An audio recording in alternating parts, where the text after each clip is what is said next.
On a clear winter night in the Northern Hemisphere, there is a mythological legend that brilliantly manifests itself for all to behold. This celestial marvel is the Pleiades star cluster. It is the easiest star cluster to find in the sky, mainly because of its brightness and size, and it is well known in many different cultures and mythologies. The earliest images of the Pleiades cluster date all the way back to the Bronze Age. Galileo, however, was the first to observe M45 through a telescope in the 19th century. The Pleiades star cluster, also known as the Seven Sisters and Messier 45, is an open star cluster in the constellation of Taurus. M45 is basically composed of 7 bright stars that give the cluster its name.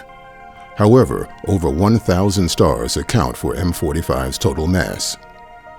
In 1859, the nebula around the Pleiades was discovered by German astronomer Ernst Wilhelm Lebrecht Tempel.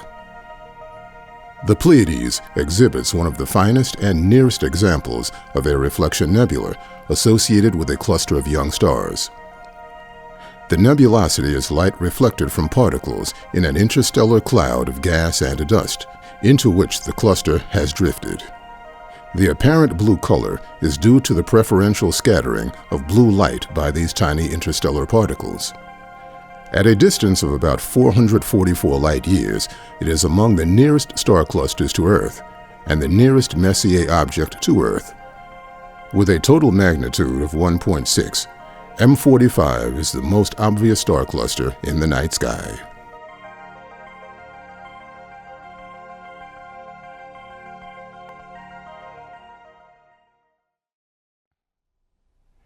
Well, hello everybody, and thanks for tuning in again. You know, the Pleiades star cluster, with me personally, when I decided to get into astrophotography back in 2020, I decided to go ahead and take the plunge and started buying some equipment and venture into this interesting hobby. Well, the second object, deep sky object, that I ever imaged was actually the Pleiades star cluster, M45. Now, at the time, I was using a DSLR. I used a Nikon D800, which is a 36 megapixel DSLR. Now, what I did was I coupled that with a 600 millimeter lens. At that particular focal length on the camera, as you can imagine, it was a pretty distant shot. So what I did was, since the Nikon D800 is 36 megapixels, it gave me a lot of leeway to actually crop in. So I cropped in on the image, to get a really good field of view on it. These are the results that I got right here from that particular image that I shot back in 2020, which was only my second one that I had ever shot. Now, I was pretty happy with it. I got relatively good detail. Now, at that particular time, I wasn't familiar with how to use calibration frames. So, obviously, I didn't do any dark frames. No flats, no dark flats, bias frames, and the like. But in spite of that, as you can see, I got a relatively good image out of it. And obviously, that kind of spurred me on to actually want to do more. Well, I hadn't actually imaged M45 since 2020. So what I decided to do was bring that target, look for that target again, and see what I could do with it. Because at least by this time I have learned just a little bit about what I'm doing.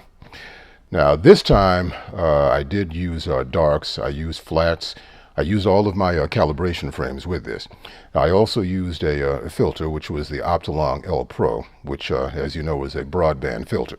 Of course, when I did my initial shot, I used no filtration, no filters, nothing at all. And I was still able to get something, acceptable, definitely for a beginner. Well, anyway, on this particular outing, I shot 2-minute exposures. And I believe I got about 4 hours of total imaging time on this. And this is actually the best shot this is only my second one. And in my opinion, it's a huge improvement over the initial shot that I took back in 2020. and I'm pretty happy with it.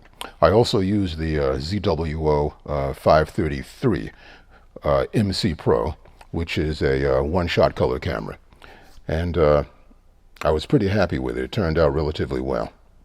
So I'd like to show you that image right now. Take a look at it and tell me what you think.